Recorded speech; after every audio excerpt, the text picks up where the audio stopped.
Bonjour tout le monde.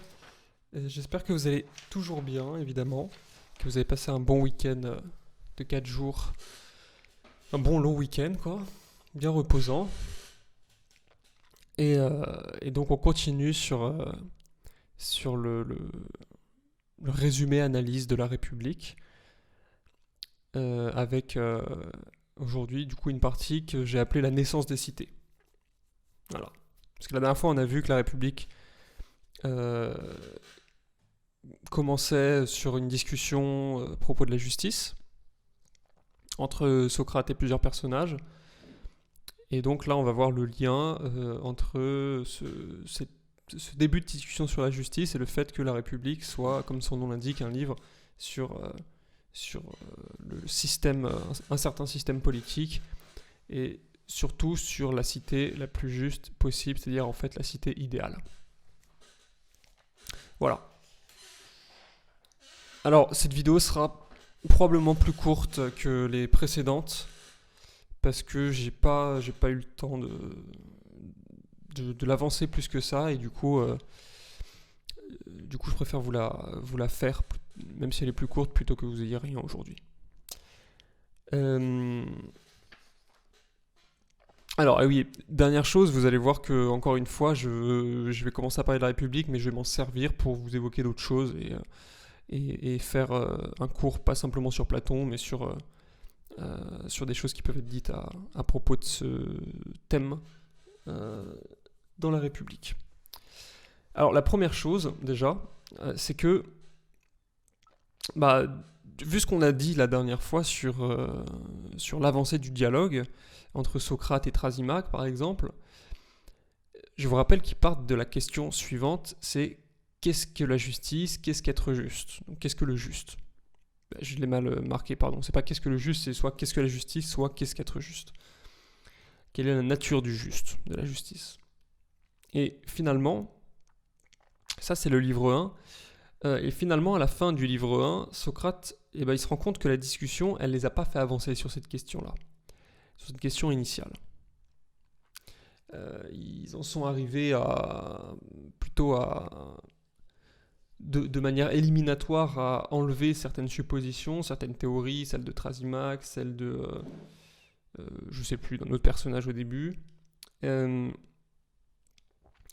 ils n'ont pas avancé sur la véritable question. C'est pas parce qu'on élimine des choses qu'on pouvait confondre avec la justice qu'on arrive à trouver ce qu'elle est véritablement.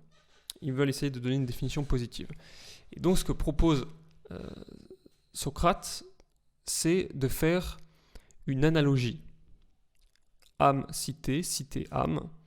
Il explique que l'âme pourrait être vue en quelque sorte, la construction de l'âme, la hiérarchie de l'âme à l'intérieur d'un être, pourrait être vue comme étant similaire à la hiérarchie dans une cité, à la construction d'une cité, etc.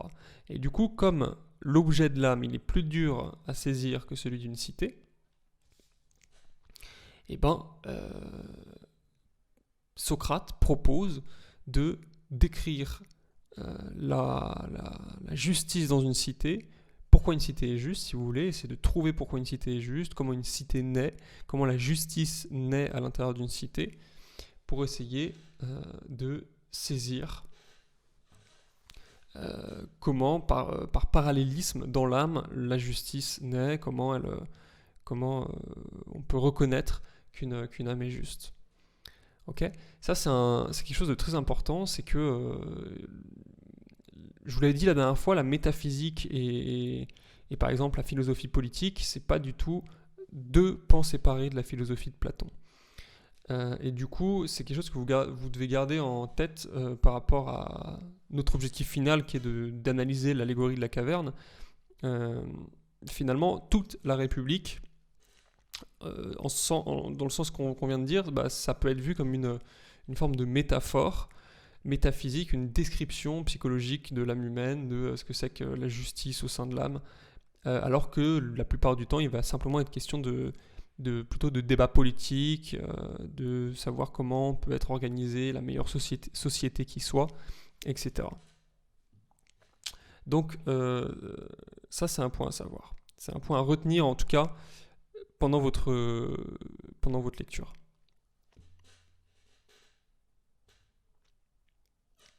Alors, naissance et structure d'une cité. Donc, comme je vous l'ai dit, en voyant comment naît la justice dans une cité, on comprendra d'où elle provient dans l'homme.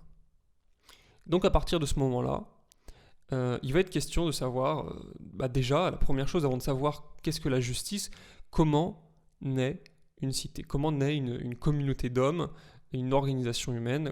Et donc, c'est la première chose qu'il va falloir décrypter pour savoir à quel moment peuvent germer des comportements qui engendrent de l'injustice. Platon, enfin plutôt Socrate, décrit plusieurs étapes. Et une fois qu'on aura donc parlé de ces étapes-là, on va je vais passer sur autre chose que Platon pour vous faire comprendre que ces perspectives ont leurs limites, ou en tout cas ont des détracteurs en philosophie. Donc chez Platon, la première étape, c'est déjà l'entraide. Les hommes se réunissent pour s'entraider. Ok, moi je sais faire ça, toi tu sais faire. Moi je sais faire du pain, toi tu sais réparer des chaussures, et très bien. J'ai besoin de chaussures, toi tu as besoin de pain, on va échanger nos services, on va s'entraider, et comme ça on se spécialise tous dans une tâche. On peut pas tous savoir faire. Vous voyez, je peux pas complètement me débrouiller tout seul, ça serait beaucoup trop compliqué. Je peux pas à la fois apprendre à construire une maison, la construire, en même temps devoir apprendre à cultiver mon potager, le cultiver effectivement, construire ma voiture pour me déplacer, etc., etc. C'est des choses qui rendraient la vie beaucoup trop compliquée. Du coup, l'homme, par intelligence naturelle sans doute, décide de se mettre avec les autres et de se regrouper. Les hommes décident de se regrouper pour partager leurs connaissances, pour partager leur savoir-faire. Et c'est comme ça que naissent a priori les cités. C'est la première raison d'un regroupement humain. Donc, puisqu'il y a plusieurs tâches, il y a effectivement une division des tâches. Puisque les hommes se regroupent pour s'entraider, ils divisent les tâches, donc on va avoir une forme de structure sociale, si vous voulez, de hiérarchie sociale qui va être qui va être dépendante de la fonction des gens au sein de la société, au sein de la cité. Donc on va avoir le boulanger, on va avoir le facteur, on va avoir le policier, je ne sais quoi. Voilà. Alors le policier pas encore, non, justement oubliez ça, ce que je viens de dire. A priori, d'abord c'est des métiers, c'est des fonctions qui sont nécessaires à la survie, et donc c'est d'abord des métiers a priori plutôt productifs, producteurs de biens, de consommables. Et donc ça implique également un troisième point, toujours pour Socrate, pour Platon, c'est la création d'une monnaie d'échange. Ça il l'explique dans le livre, mais on finit par devoir créer un intermédiaire qui permette d'échanger plus facilement les biens produits par les individus de la cité.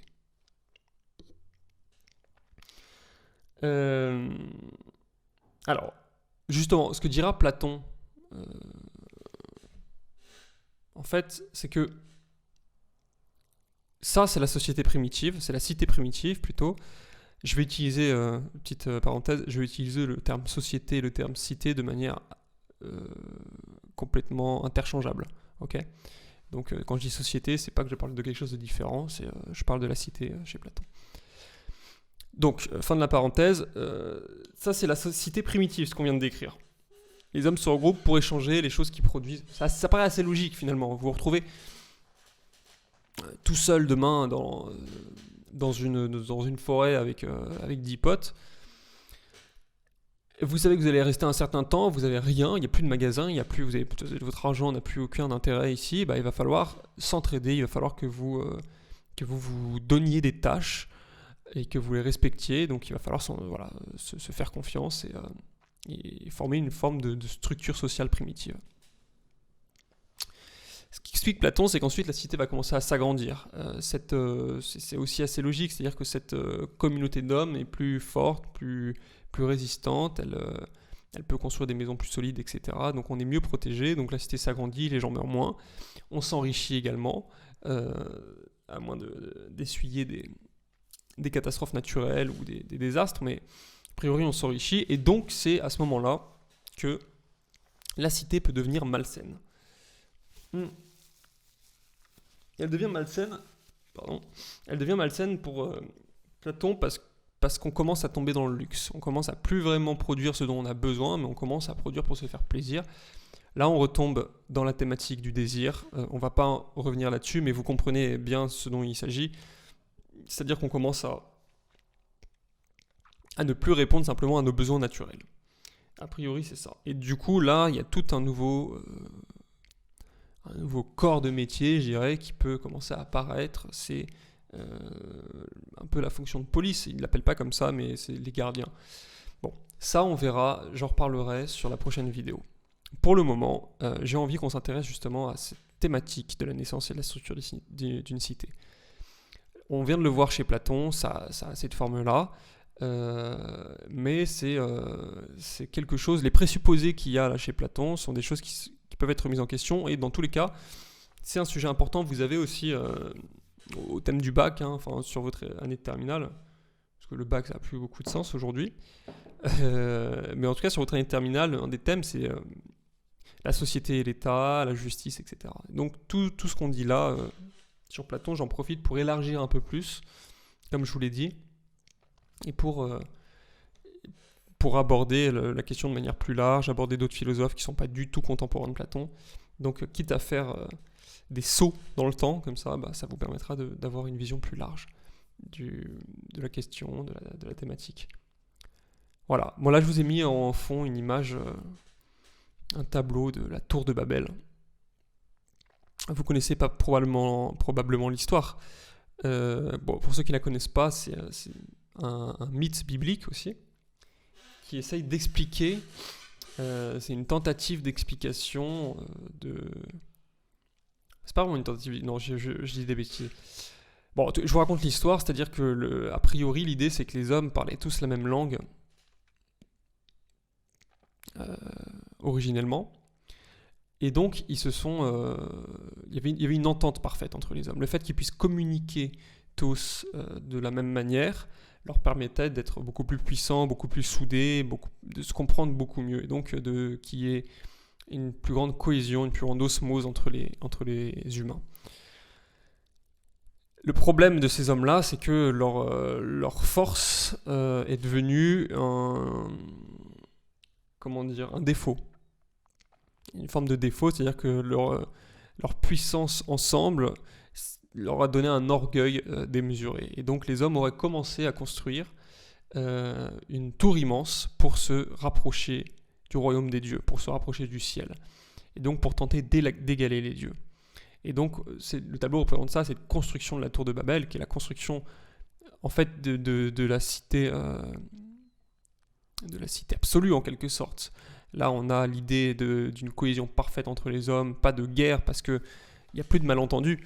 Et donc l'idée c'est aussi que tous les malentendus sont basés sur une mécompréhension des pensées de notre voisin. Et donc plus de malentendus, donc très grande force. Le problème c'est que Dieu, voyant ça, décide, alors c'est dans l'Ancien Testament il me semble, enfin j'en suis sûr même, le Dieu voyant ça décide de punir les hommes. Et quand il voit qu'ils sont en train de construire la tour pour l'égaler en quelque sorte, il dit non mais là c'est n'importe quoi, ça pas du tout, je vais les punir. Et du coup la punition, c'est peut-être pas la seule punition, mais en tout cas la chose qu'on retient de cette histoire, c'est qu'il divise les hommes en leur faisant parler des langages différents. Et du coup à partir de là, c'est le début des guerres, c'est le début des combats, c'est le début de la mésentente avec son prochain parce qu'on ne se comprend plus. Quand on ne comprend plus l'autre, on ne peut que interpréter, et il suffit que l'interprétation soit défaillante pour que les choses se passent mal. Voilà, c'est pour ça que je vous ai mis ça. Ça représente l'idée de la cité quelque part, la construction de la cité, etc. Puis c'est un beau tableau, encore une fois. Esthétiquement, ça apporte quelque chose. Bon, alors on continue. Donc on n'est plus chez Platon, là, dans ce qu'on va dire à partir de maintenant, et jusqu'à la fin de ce diapo. On sera plus chez Platon, mais je vais vous présenter... Alors, attendez, non, j'avais oublié. Oui, c'est ça. Bon, le titre, en fait, m'a induit en erreur, excusez-moi. Donc, la vision platonicienne de la sociabilité, en fait, c'est plutôt là ce qu'on va faire. Ça va plutôt être un questionnement, justement, de cette vision platonicienne de la cité, de la sociabilité, de la société, en fait, qu'on vient de décrire. Les questions, ça peut être déjà, est-ce que l'homme est naturellement social? C'est quelque chose que Platon ne semble pas remettre en question, c'est-à-dire qu'il décrit directement la première étape de la construction d'une cité comme l'entraide. Et de toute façon, la nature sociale de l'homme, elle est a priori pas vraiment remise en question chez les Grecs.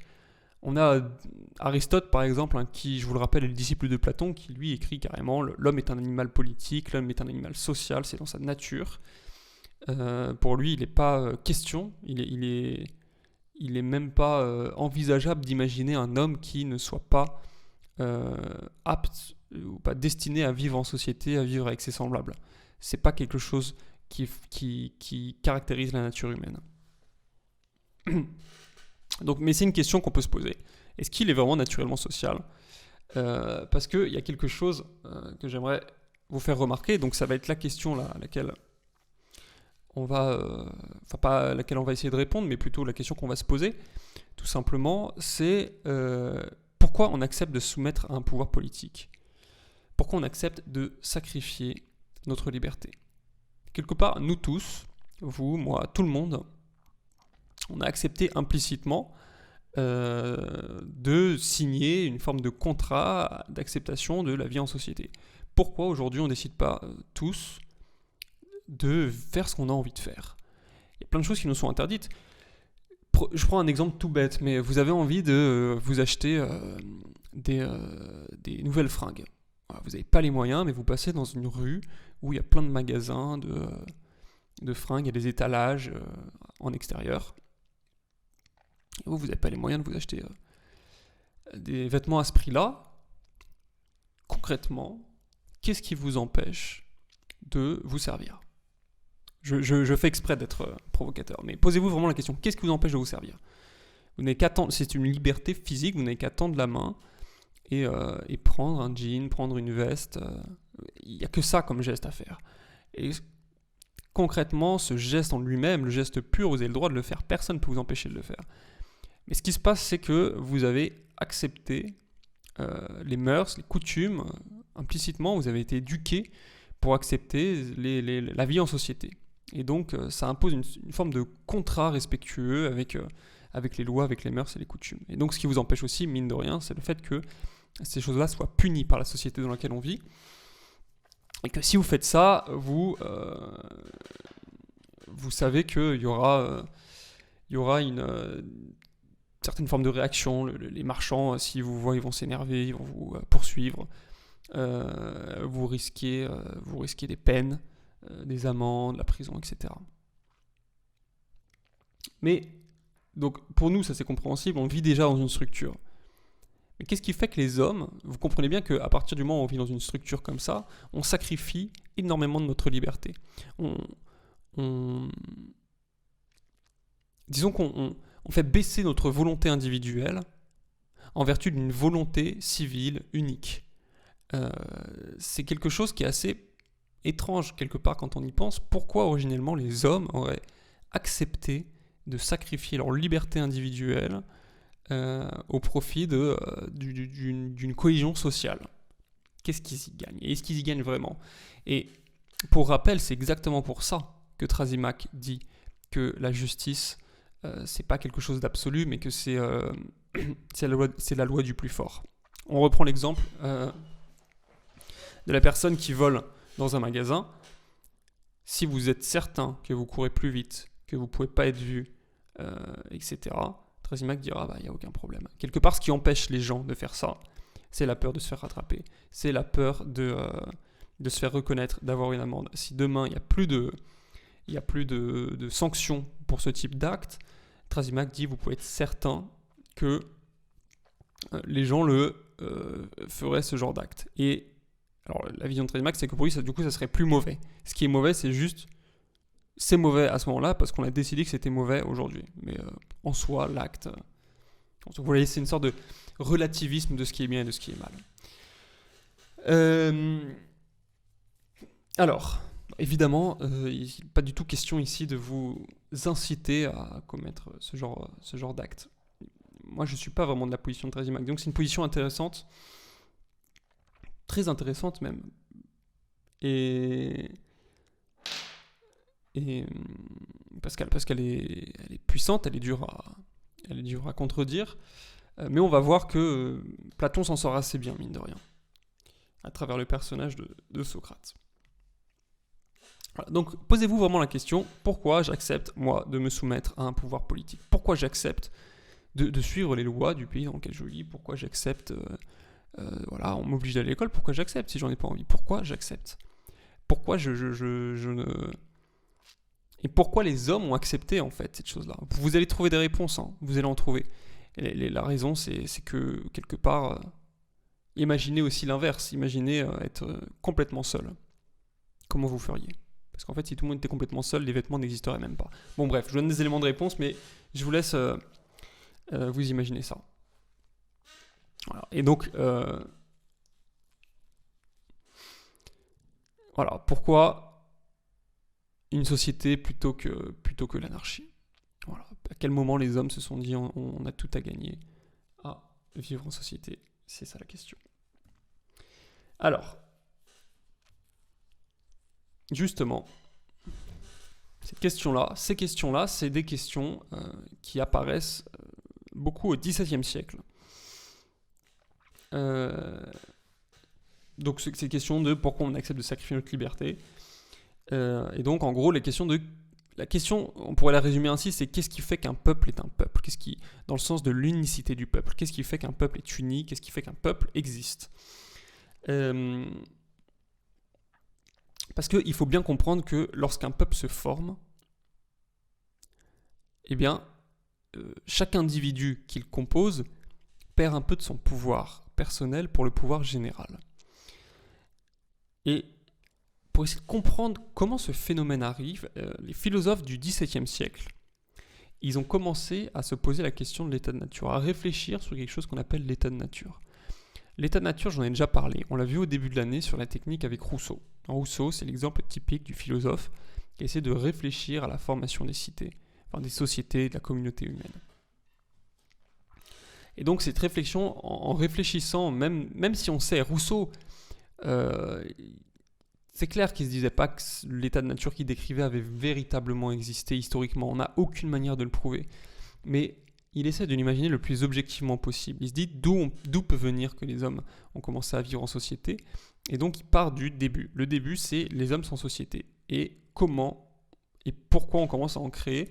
Et donc comment se fait la transition. Donc, vous vous rappelez avec Rousseau, il y a cette histoire de la technique, de la propriété privée, etc.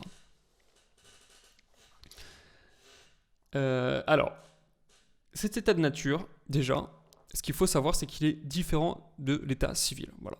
On l'oppose. Ça, c'est simplement sémantique. État de nature, état civil, c'est deux oppositions. Deuxième chose, c'est que les auteurs, de manière générale, ils s'accordent à dire que l'état de nature, c'est un état de violence. Plus ou moins, effectivement, plus ou moins violent, mais même chez Rousseau, dans le mythe du bon sauvage, on retrouve quelque chose qui est de l'ordre de la violence. On est chez des sauvages. Il y a une petite anecdote dont je voulais vous parler, une petite histoire d'un roman d'un auteur qui s'appelle Golding. Le roman s'appelle Sa Majesté des Mouches, Lord of the Flies. C'est un roman plutôt pour enfants, hein, mais c'est vraiment bien. Et l'histoire, c'est la suivante. Il y a un avion qui s'écrase sur une île. Et dans cet avion, seuls les enfants survivent. Donc il y a un groupe de, je sais plus, 10, 20 enfants. Très jeunes, hein, ça va peut-être de 6 à 12, 13 ans, qui se retrouvent livrés eux-mêmes sur une île. Et très rapidement, ils se rendent compte qu'on ne va pas vraiment venir les sauver. En tout cas, c'est ce qu'ils attendent, mais ils sont obligés de toute façon de survivre, ils ne peuvent pas ne faire qu'espérer. Et ils vont devoir retrouver une forme de communauté, de vie en société. Donc il y a, selon les natures de chacun, il y a des rôles qui se forment de manière assez naturelle. Les plus sportifs vont être les chasseurs, les plus intellectuels vont essayer de faire je sais pas moi, le comptage de la nourriture qui reste, etc., de faire les plans d'attaque, les plans de chasse, etc. Voilà. On est sur quelque chose de très primitif, encore une fois. Et évidemment, ce qui ressort, même chez des enfants qui représentent a priori dans l'imaginaire collectif les êtres les plus purs, etc., en tout cas dans la pensée populaire, là on retrouve quelque chose de terrible. C'est-à-dire qu'il y a des enfants un peu plus faibles qui finissent par être les boucs émissaires des enfants plus forts. Et l'histoire se termine d'ailleurs par la mort d'un des personnages qui se fait tuer par des enfants, par des gamins. Ça, c'est... je pense que c'est très véritable. Je pense à un autre film encore. Je vais vous parler beaucoup de films, là, je m'en rends compte. J'avais pas prévu de vous en parler de celui-là, mais un très bon film, La Cité de Dieu, qui se passe dans les favelas au Brésil, et où on se rend compte de toute la violence des enfants. Le film reste fictif, mais je crois que c'est une histoire vraie, et de toute façon, il est très réaliste dans sa représentation du monde des favelas. Et on se rend compte finalement que le monde adulte des gangsters, des bandits des favelas, des dealers, des tueurs, etc., il a ses règles, il a quand même ses règles. Et donc il est quelque part beaucoup moins effrayant et beaucoup moins horrible que le monde des enfants qui eux essayent d'imiter leur grand frère et qui essaient de survivre. Hein. C'est pas de leur faute, mais...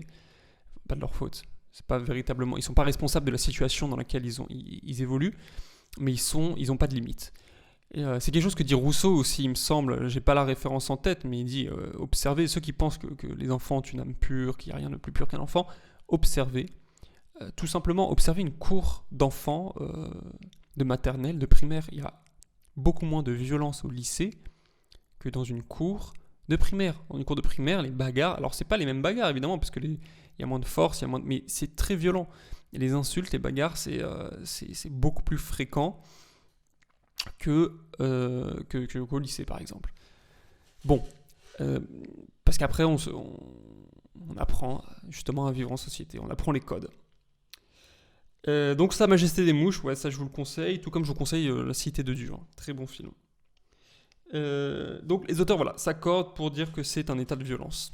Et donc je vous ai mis, évidemment, image à la photo, c'est Walking Dead, mais je pense que la plupart d'entre vous le sauront, le saura, je sais plus, enfin s'en est rendu compte en tout cas.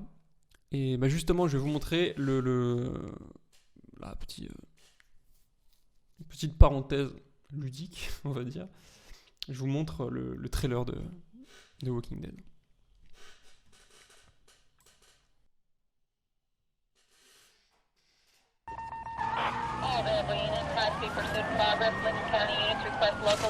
Maybe we'll get on one of them video shows, you know, like World's Craziest Police Chases. What do you think?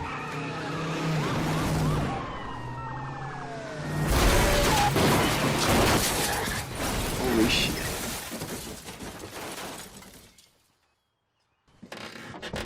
Good, good, good! Put it down! Put the gun! Wait! No, no. He's hurt! You get that ambulance down here, you tell him there's an officer down, you do it now!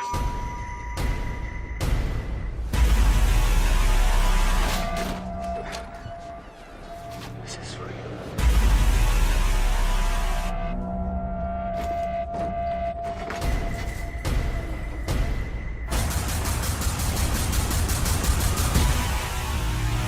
Hey, mister, you even know what's going on?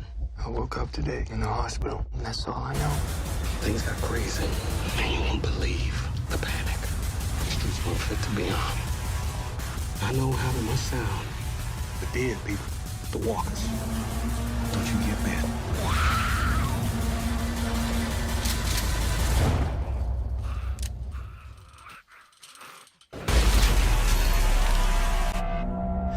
wife and son. They're alive. They're in Atlanta, I bet. Why there? Refugee center. Huge one, they said, before the broadcast stopped. Military protection, food, shelter. Broadcasting on emergency channel. We'll be approaching Atlanta on Highway 85. Anybody out there? Anybody hears me, please respond. Listen, one thing. It may not seem like much one at a time, but in a group all riled up and hungry, and you watch your ass. All I am anymore is a man looking for his wife and son.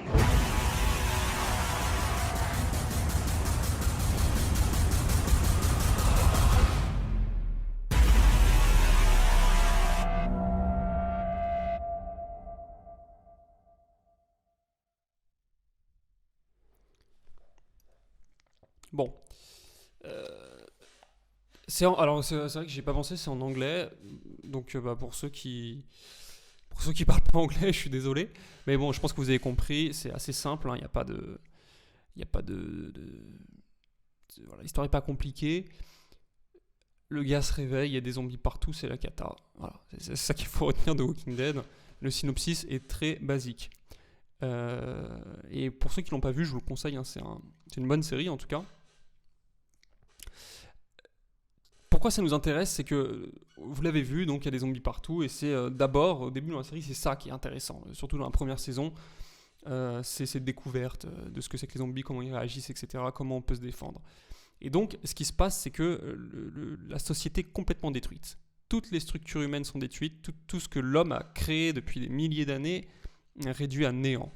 Donc on se retrouve à devoir vivre dans la forêt, ou alors à essayer de survivre dans les villes, enfin bref. Et donc c'est les petits groupes d'hommes qui essaient de survivre entre eux, mais très vite, le véritable problème dans Walking Dead, c'est plus du tout les morts-vivants, c'est les autres humains. C'est que, en l'absence de structure sociale, en l'absence de règles, les pires comportements humains commencent à réapparaître. Toutes les pulsions, tout le noir, si vous voulez, toute la noirceur de l'âme humaine commence à rejaillir. Et c'est très bien fait parce qu'il y a une transition comme ça au fur et à mesure des épisodes. Et finalement, à un moment, on commence à se rendre compte que même les gentils, les héros qu'on suit, sont devenus complètement immoraux. La morale n'existe absolument plus. On tue n'importe qui, on ne fait plus confiance à personne. C'est un état absolument monstrueux. Ok ? Et cet état-là, justement, donc c'est l'état de violence. On retourne en quelque sorte à l'état de nature. Et cet état de nature, tel qu'il est décrit là, il est clairement pas viable. Bon, en tout cas, c'est vraiment la loi du plus fort. Vous ne pourrez pas vous en sortir si vous êtes seul et faible. C'est impossible.